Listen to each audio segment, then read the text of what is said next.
with the pandemic, the line between physical security and health security has blurred. But there are many changes which happened during this period. Many of the changes that we have been trying to lead as a leader in the segment has suddenly got expedited due to the urgency or the awareness related to security. What are the changes that you have seen in the market and in the consumer behavior? So if you look at a personal risk per se, when you talk about storing your valuables, it is not just about having a commercial value to it, but most of the times when people actually store valuables, it has got some amount of emotional or a sentimental value to that, and that is something very very dear to them. So that is one point. And today, if you look at it, over the last 1 year, definitely, if you see gold has gone up, silver values have gone up. So the threat perception, or rather the risk to your valuables has definitely gone up. The number of attacks has gone up. So how we look at it is that on one side, the risk of burglary attempts has definitely gone up with the number of attempts increasing. It's not just on jewelers, but also on banks, on gold loan companies. So that is something which is any day happening. It is also happening in houses. Houses are getting burgled. So that definitely is on the rise. So one has to mitigate that particular risk. The second risk which one is talking about is, suppose I have a locker in a particular bank, and I have to travel a particular distance, then definitely there is a risk in terms of carrying the valuables either way. So that is one part of the risk. So one is the storage.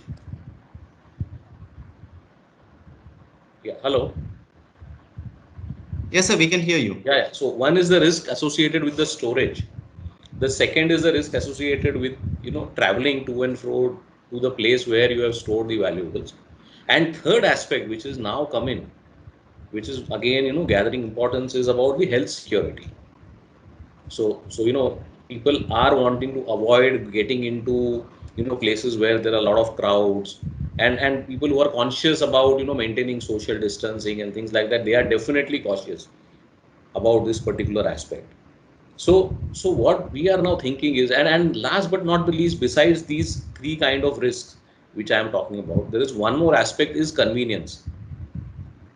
So that is also one more area one needs to look at, that traveling distances to access your valuables. I mean, how far are you going to travel? Is there an issue about parking? Are you going to carry or take a Ola or Uber, or some kind of a transport where you would be again put to risk in terms of health security, besides the burglary and those other aspects.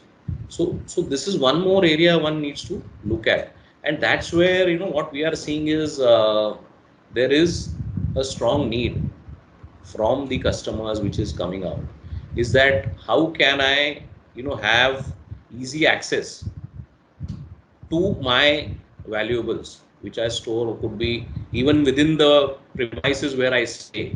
Because if you see today, I think it's more and more it's about uh, societies which have their own security, and so is there a way we could have our own valuables stored within our premises?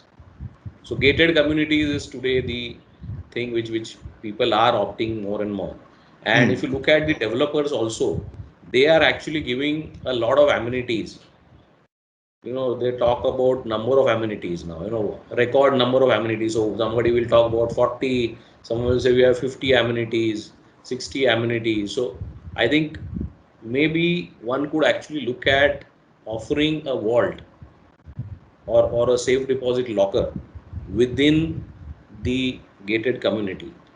Could be one more amenity which can be looked at much more seriously today, given the kind of background I spoke about.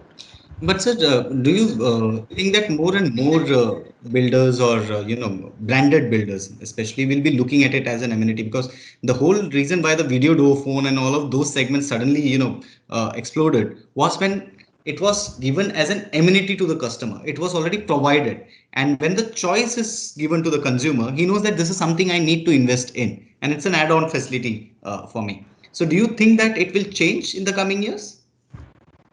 Yes, it will. Because see, everywhere, it's a competition and one has to show that there is some differentiation, against the competitor. So even in developers, there will be this race saying, I am offering something which is different, something which is unique, which a customer would definitely value. And today, if you look at the ticket sizes of any flat which is there, 2 BHK or 3 BHK commonly, I mean, they are running into a few crores, especially in the metro or the cities. So, I mean, so this is a crowd which definitely has certain amount of wealth, certain amount of valuables which they want to protect. And they won't mind shelving out something extra over and above the 2 crore or 4 crore ticket size which they are going to pay. So that would be a nominal incremental payment which they would make to get a comfort and convenience and plus a peace of mind for themselves, where they could have a storage of a secure storage of their valuables in a vault which is there within the premises. So So which I other believe that it's a matter of time that you know developers would adopt for something like this, a concept like This is this. definitely the first in India, right, sir? Where residential, space has Yeah, taken. so properties has gone in for this particular auto vault. In fact, they have gone in for a very sophisticated kind of a robotic system, which also offers a lot of convenience. Besides just having the vault within the gated community, it also offers flexi time, and it also offers something where you can actually boast of maintaining the social distancing aspect, because there is a particular cubicle wherein the customer actually goes inside that. So he or she is the only one who's using it at that point of time. So there is no crowd. You have your own flexibility. There is nobody watching you why when you're using your locker. So there are a lot of conveniences besides just having a vault within the of society or the gated premises. So do you also see this might also, start a trend where banks, rather than having lockers in their own branches, might bring it closer to the customer, where Yeah, premium so customers reside. Yeah. you're very right, Supreet. This could definitely trigger a very different kind of business model, wherein banks may want to partner with the developers, because for the banks also this is a cost. Yeah. Of course, they are offering a value-added service to their customers, but it comes at a cost. And whatever I know of, banks are certainly not making huge amount of money through the lockers business. Hmm. But of course, what they get out of it is that a customer is attracted. It is a more than anything else. I think it is a There tool are to more attract. selling opportunities also. Yes, and then they offer certain other value-added services where the bank could make money out of it. But safe deposit locker business per se is not a very profit-making proposal as far as banks are concerned. So they would maybe have get into a partnership with a completely different business model could emerge, and we are seeing that today the kind of business models which are coming out nobody had actually thought of True. before the pandemic. So because one is pushed against the wall, I think there are some innovations coming in business models also. So who knows, there could be a something coming up on that front as well. True, sir. Are there other sectors which you think might get attracted to the whole trend of using auto walls? Like the Mm, hospitality sector, maybe the hotels start offering it. Do you see that happening, or any other sector which is closer to discussion? uh, Not exactly hotels, but I think something which would be closer is maybe a non-banking financial company which is into gold loans. Hmm. Where they store pouches of gold which are pledged against loans. So, Hmm. so they could look at offering a value-added service like a locker Hmm. as well. So that is something which could definitely happen, because Okay. more and more NBFCs who are into gold loan, they want to offer different kinds of innovative value-added services. So a locker, a safe deposit vault could be an idea which NBFC could offer as a service to their customers, So for just the to attract more customers. yeah, so for the people who are uninitiated and don't know much about auto vault and how is it different from the regular vaults, apart from the robotic feature, from safety perspective, security perspective, how different is it, and what are the different security measures that are taken in an auto vault compared to a regular vault? Yeah, so one of the most important things which actually is a differentiator for the auto vault from the security aspect is that in an auto vault, or rather in our conventional safe deposit lockers, you will see that you would have used a locker, you Yeah. would have gone inside the strong room for using the locker. So, so in the conventional system, you are actually exposing all the locker vaults, or rather all the lockers, to a customer, to any customer, to any person who's entering the strong room, and he or she has to go there. Whereas in case of auto vault, you don't. The customer does not, or he is not able to access the strong room. He or she is not allowed to enter the strong room. Hmm. So there is a cubicle, and the locker, your locker will actually come to you. So you are not supposed to get inside the strong room. So this is one major difference between the conventional lockers and the auto vault. Hmm. And so, So see, ultimately it's about access. So hmm. here it is a highly restricted kind of access to you. Hmm. That's one level, sir. Plus, when you are using the auto vault, there is a access control device mechanism which is put in place. So even if you want to get inside the cubicle, there is a card which is provided, which you need to actually swipe, and only then the door will open. And once you are inside, the door will not open for anybody else. So when the vault is in use, no one else can actually access the cubicle wherein you are actually going to use it. So it is a security from multifold aspects which we are taking care of. So, from the structural strengthening of the whole locker room, there have been cases where bank lockers have been attacked through tunnels and other stuff. How does an auto vault prevent such kind of threats? So as I said, there is a highly restricted access, and the room which is built around the lockers which are stored is basically as per the standards stipulated by the Bureau of Indian Standards. So there is a particular rating with depending on the kind of class of vault which one is going for. But it is highly restricted entry, and one cannot actually just break open this particular vault easily. In fact, even the flooring is taken care of. Flooring and ceiling, both besides the walls, they are also protected with the same amount of strength. Strength. So you would have heard about attacks where burglars have actually dug tunnels and gone into the locker room. Hmm.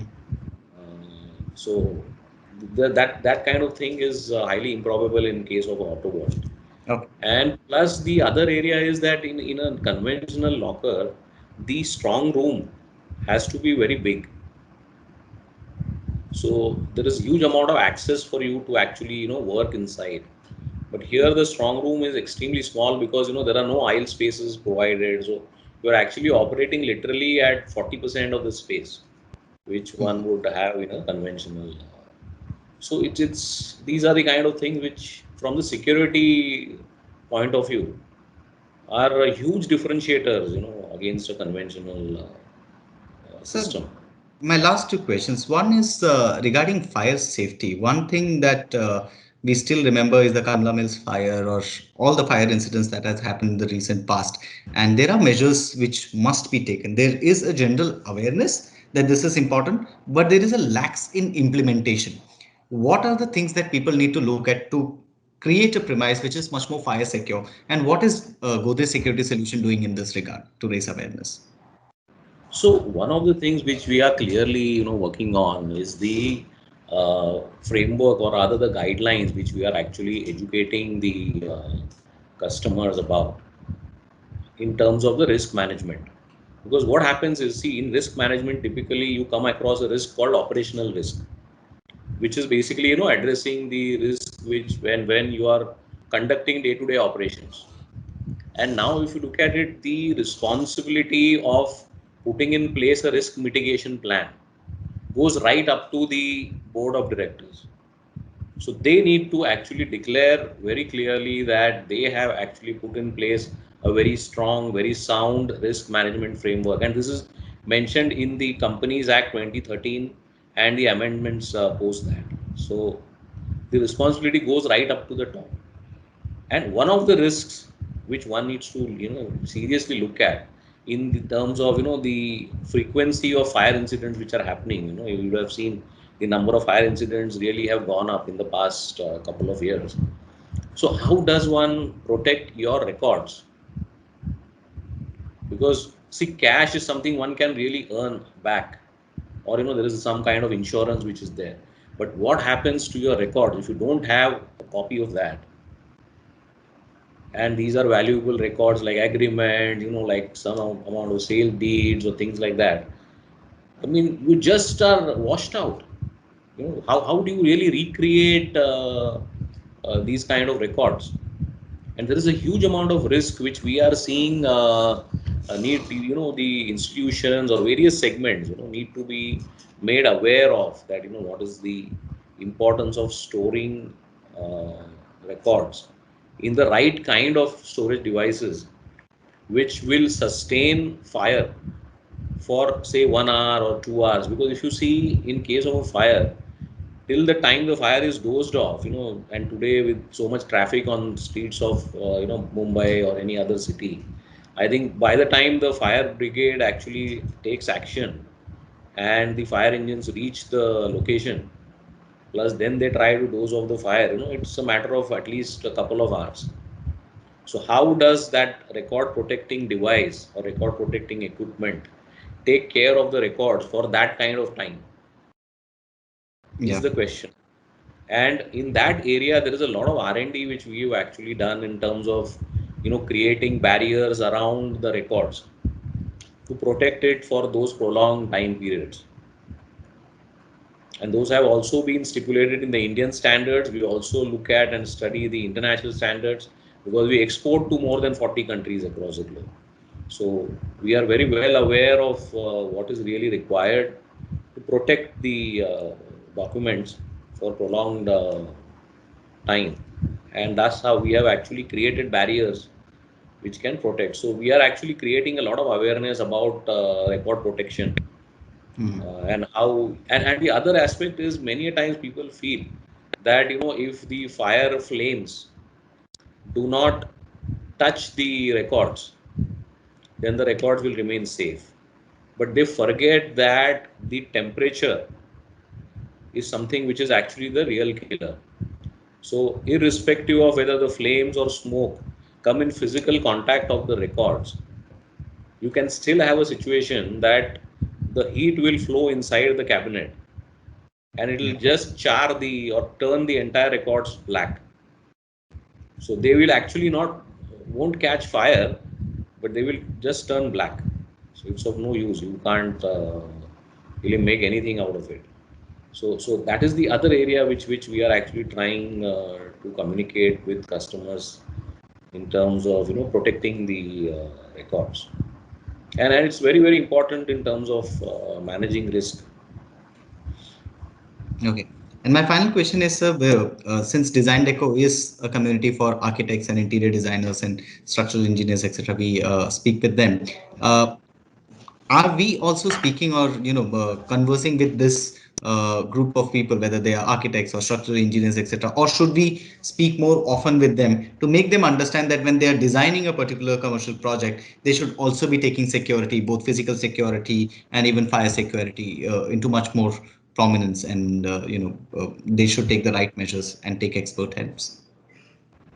Yeah, obviously, I think the amount of interaction which or engagement which we have been having with the architect community so far definitely needs an improvement. There is no doubt about it. There is still, I see that there is a gap, and I would certainly invite and request the architect community to come forward. We will also make an effort to come forward and engage with them wherever required. We can share with them what are the regulatory frameworks under which one operates, what are the kind of standards which have been stipulated by Bureau of Indian Standards towards protecting the documents, because that is one area where we have an expertise Yeah. and we can definitely share that. And so if it is about fire, definitely, we can add tremendous value, in terms of they designing the future Exist. workplaces, or um, future homes as well. I mean, because today fire has become a problem for homes as well.